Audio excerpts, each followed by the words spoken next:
Section 1. You will hear a woman talking to a man about joining a drama club. First, you have some time to look at questions 1 to 6. Pause the recording for 30 seconds.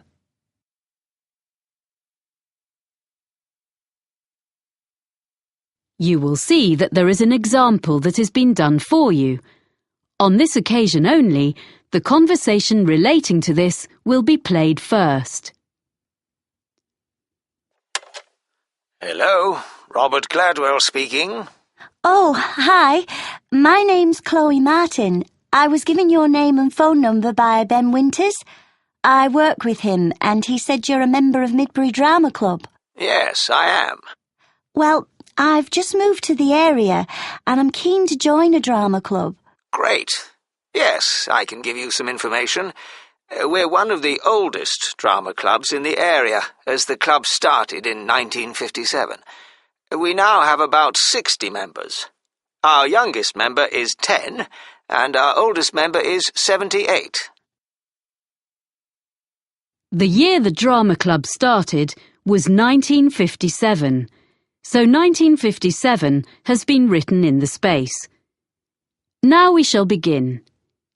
You should answer the questions as you listen, because you will not hear the recording a second time. Listen carefully and answer questions 1 to 6. Hello, Robert Gladwell speaking. Oh, hi. My name's Chloe Martin. I was given your name and phone number by Ben Winters. I work with him and he said you're a member of Midbury Drama Club. Yes, I am. Well, I've just moved to the area and I'm keen to join a drama club. Great. Yes, I can give you some information.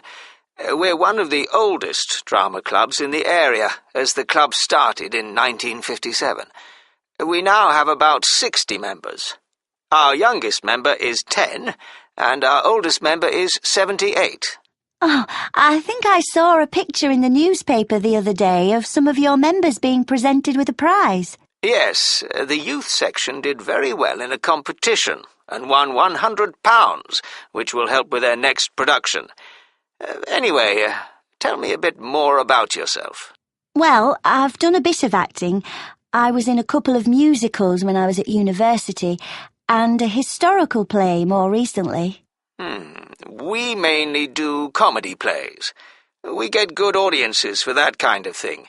We haven't attempted a musical yet, but we might do one soon. Oh, when do you usually meet? On Tuesdays. Well, presumably I'll need to do an audition. Yes, there were a few auditions last Tuesday, and we'll be doing more at our next meeting, which is in 2 weeks' time.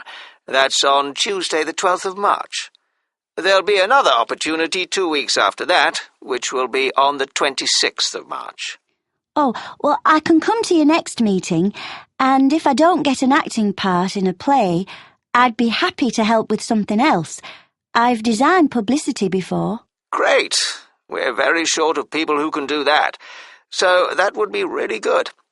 There are a lot of people who like making scenery, so we get plenty of help with that, but we haven't got enough people to do the lights at the moment. So, if you think you can do that, or you have any friends who would like to, do bring them along. We can show you what to do if you haven't got any experience. I'll have to think about it. So, do you meet in the theatre? We do our performances in the Manor Theatre, but we only hire that for the nights of the actual performances. We meet to rehearse every Tuesday evening in the community hall. We rent a room there. Oh, I'm not sure where that is. I'll be coming by car because I don't live in the town centre. It's in Ashburton Road. As you're coming towards the centre, down Regent Street, you need to turn left at the crossroads. Oh, I know. There's a big car park down there, just before you get to a hotel. It's on the other side of the road from the sports centre. That's it. That's the closest place to leave your car, and you don't have to pay in the evening to park there. We meet at 7:30, and we usually finish by 9:30 or 10. OK. Before you hear the rest of the conversation, you have some time to look at questions 7 to 10. Pause the recording for 30 seconds.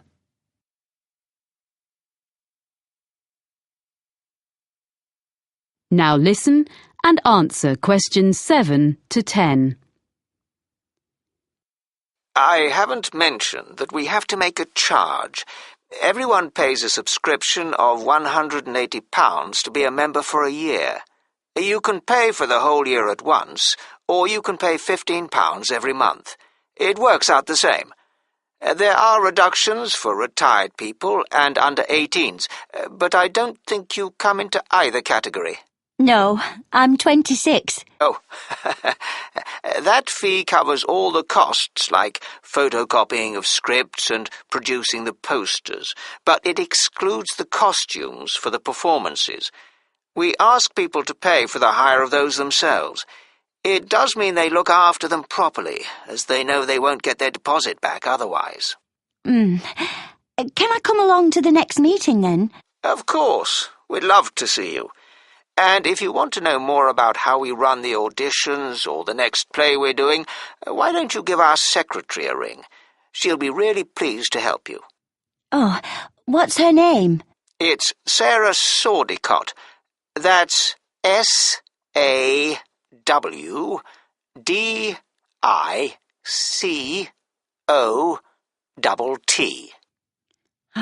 Got that. And her phone number?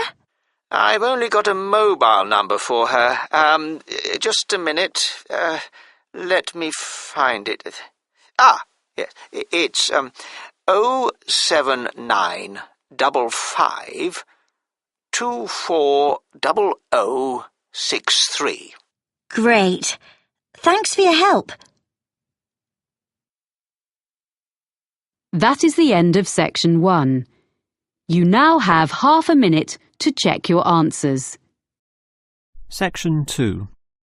You will hear the director of a Language Centre library explaining about its facilities to some new students. First, you have some time to look at questions 11 to 16.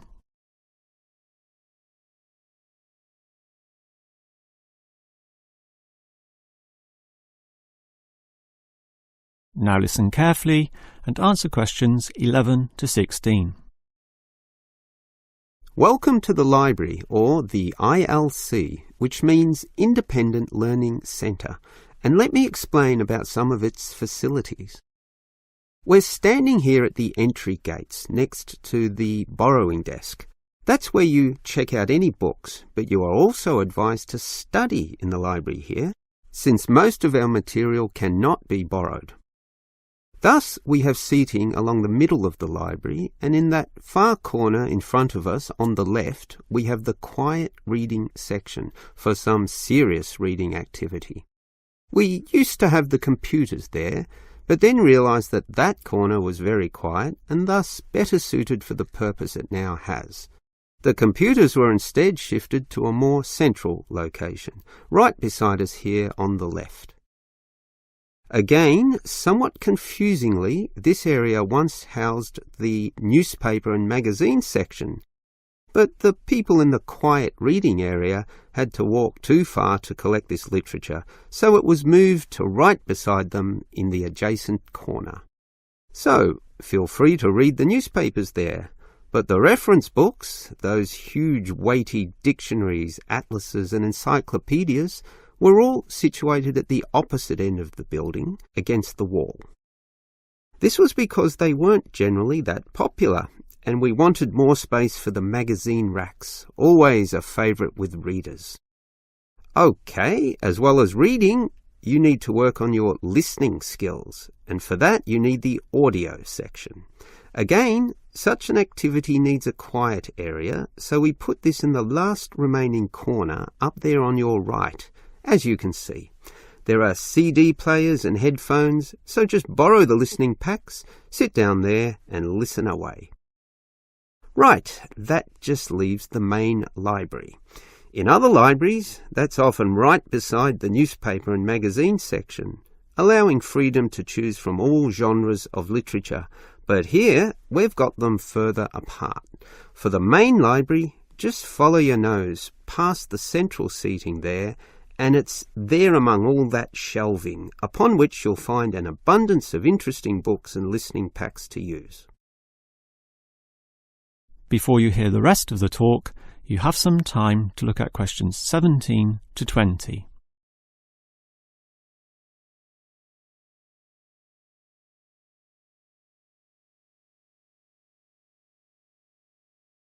Now listen and answer questions 17 to 20. Now, I'd like to tell you a bit more about an excellent service offered in the ILC here that we call the Special Sessions. What can you do in them? For a start, many of you need practice in speaking English, and for that we hold a special discussion session led by a teacher. That can be noisy. In fact, we hope that it is noisy, since that would mean many people are talking. It's in the central seating area, and it used to be from 10:30 to 1:30, but we found that the noise was disturbing the regular ILC patrons, so we shortened and moved this discussion to the morning 9 a.m. time slot, when fewer people are in the centre. It goes for 1.5 hours. All right. What about writing skills? Well, we can help you there with another teacher. Now, writing is a fairly quiet activity, so that teacher stations him or herself in the quiet reading area from 1:30 until 3. The 10:30 to midday time slot cannot have a teacher for such writing skills, as they are all teaching in the morning. For this reason, of course, there cannot be an on-call teacher in the morning either. Although many people would like one, particularly the 10:30 to noon crowd, having just finished their early morning class. These students all have to wait until midday onwards, when, for 3 hours, a teacher will be stationed in the audio section, ready to deal with all those questions. Until recently, we had another teacher doing the 3 p.m. to 6 p.m. time slot in the central seating. But all the noise interfered with the late users of the ILC, so we had to cancel that. Also noisy can be the language exchange, where local students who want to learn your language will help you practice English. This is generally done in pairs, so the noise level is low enough not to need this exchange to run at 9 a.m, but at the more congenial time of 10:30 among the central seating. That must finish by 1:30 though, after which quieter and more individual activities take place. That is the end of section 2. You now have half a minute to check your answers.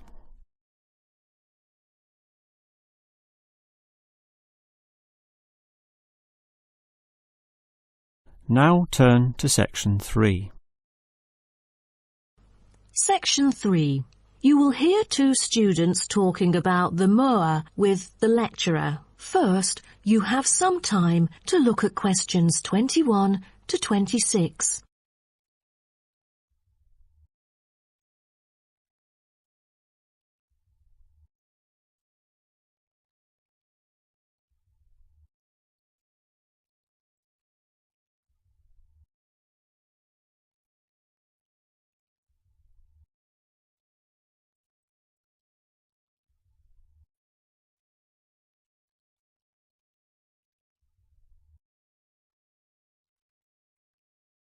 Now, listen carefully and answer questions 21 to 26. Thank you all for coming here today to hear about the moa, a kind of animal which has been extinct for a long time. Well, first of all, we look at what the moa are. The moa are 9 species of flightless birds endemic to New Zealand. They were the dominant herbivores in New Zealand's forest, shrubland and subalpine ecosystems for thousands of years. But around 500 years ago, they all went extinct. When I mention extinct animals during ancient times, you may immediately think of dinosaurs, which disappeared around 66 million years ago. Fossils of dinosaurs, which we use to study, are large in number, but not many of those of moa remain. though both animals appeal to people today. So, the moas sound more mysterious now. But, sir, I've got a question about these flightless birds. How can we distinguish them from other birds? That's a good question. Birds are commonly characterized by being warm-blooded, having feathers and wings, usually capable of flight, and laying eggs, while the flightless moa, until their extinction, were the largest birds in the world. Their heads are relatively small in relation to their bodies, and they are the only wingless birds lacking even the vestigial wings and substantial tailbones in their family. That's impressive, but were they born to be like that? I mean, when they were chicks. Yes, absolutely. So let's move on to the chicks. The eggs of moa were laid in nests and incubated for about 2 months. The chicks would be well developed upon hatching, and probably would be able to leave the nests to feed on their own almost immediately. I've heard that the male moa are thought to have incubated the eggs. Is that true? I think there is a possibility for that. I've read somewhere that the sex-specific DNA recovered from the outer surfaces of eggshells suggested that these eggs were likely to have been hatched by the male, but we still need to consult more. But I have a question. There has been some occasional speculation that the moa were still alive, because someone said they had caught sight of them in New Zealand in the late 19th century, or even the 20th. Do you think it's possible? I'm not amazed by that, since that kind of thing has been claimed several times. But I find it funny, because no reliable evidence of moa tracks has ever been found, and experts still contend that moa survival is extremely unlikely. So what was the reason for the moa's extinction? I wonder if it was global warming or some other factors related to their living environment. Well, before the arrival of human settlers in New Zealand, the moa's only predator was the massive Haas eagle. Then the Maori arrived sometime before CE 1300, and all moa genera were soon driven to extinction by hunting. What a horrible thing. Before you hear the rest of the talk, you have some time to look at questions 27 to 30.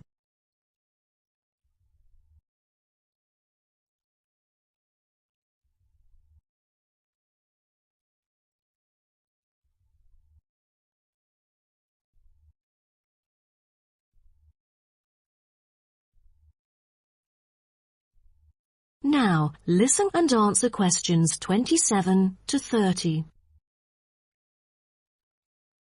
All right. Now let's look at the features of some species of moa. The South Island giant moa may have been the tallest birds ever known, and the second tallest of the 9 moa species is the North Island giant moa, with the females being markedly larger than males, both in weight and height. And I've heard that the smallest of the moa birds are the coastal moa. Is that right?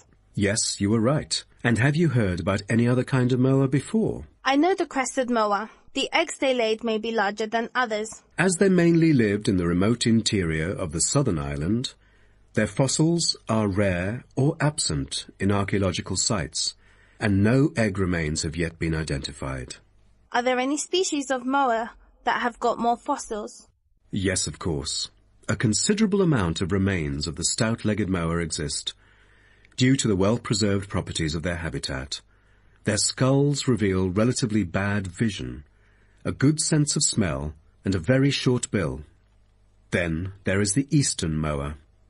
They were remarkable in having very long and narrow windpipes, which probably enabled them to make louder, more resonant calls than those of other moa, and had the greatest vocal abilities, so they could communicate when they could not see each other in the forest or at night.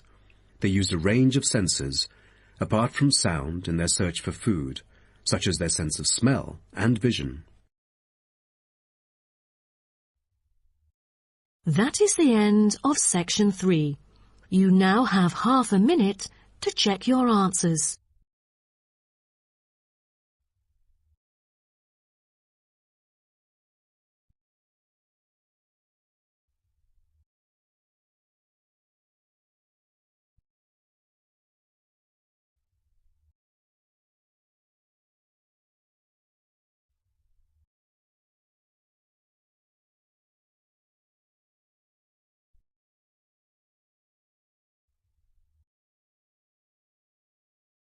Now turn to Section 4.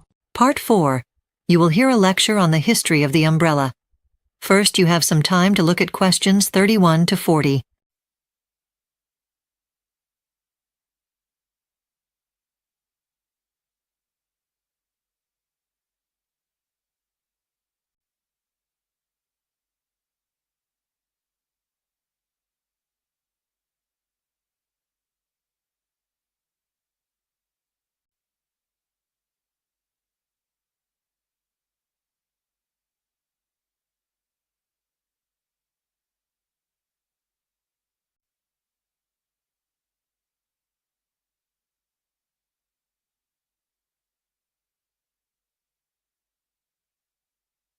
Listen carefully and answer questions 31 to 40.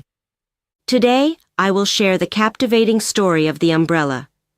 This common item has a rich history that spans across various cultures around the world.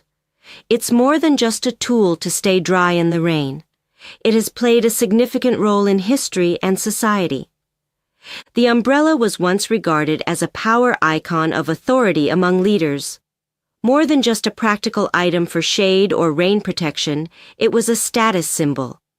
Carried majestically over the heads of kings and powerful leaders during parades and public gatherings, it showcased their authority and ruling power to the people watching. In ancient Rome, umbrellas were considered a luxury accessible only to wealthy women. Owning an umbrella was a clear sign of wealth and high social rank. This made the umbrella a prestigious item, only accessible to those at the top of the social ladder, and it was seen as an exclusive accessory among the elite. The materials used for making umbrellas varied greatly depending on where they were made. In China, umbrellas were elegantly crafted from silk, demonstrating the artisan's skill and the cultural appreciation for beauty. Meanwhile, in India, umbrellas were made from bone, and sometimes by wood, which were readily available and commonly used, showing the resourcefulness of the people. To make umbrellas more effective in the rain, they were coated with wax. This process made them waterproof, greatly enhancing their functionality. By adding this simple but clever modification, umbrellas became more reliable and effective at keeping the rain off, thereby becoming a more essential tool for anyone stepping outside in wet weather. Originally, umbrellas were used to shield the body not just from rain, but also from the sun and other natural elements. Their use was crucial for those needing all-around protection when outside, which made the umbrella a critical item for outdoor activities. In their early designs, umbrellas resembled oversized lids. They were large and dome-shaped, which allowed them to cover a good amount of space, providing ample protection from the elements. This design has greatly influenced the development of modern umbrellas, which still retain a similar shape for maximum coverage. Umbrellas were frequently paired with gloves, especially with colder or rainier climates. This combination provided not only practical benefits, but also a touch of elegance to the wearer's outfit. It allowed people to stay dry and warm, making those an essential pair for outdoor wear.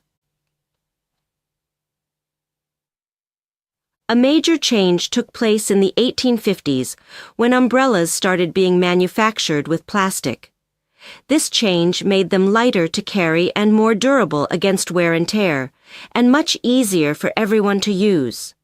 However, in England, the use of steel for umbrella frames represented a significant advancement because these materials can make umbrellas much sturdier and capable of withstanding strong winds and harsh weather. This change was particularly important in England, where the weather can often be unpredictable and windy. Lastly, in Germany, the transition to using nylon for umbrellas represented another key development. This material was chosen for its lightweight and waterproof qualities, offered significant advantages. It made umbrellas easier to carry and more effective in keeping people dry, boosting their popularity in various climates and conditions. That's the end of part 4. You now have half a minute to check your answers.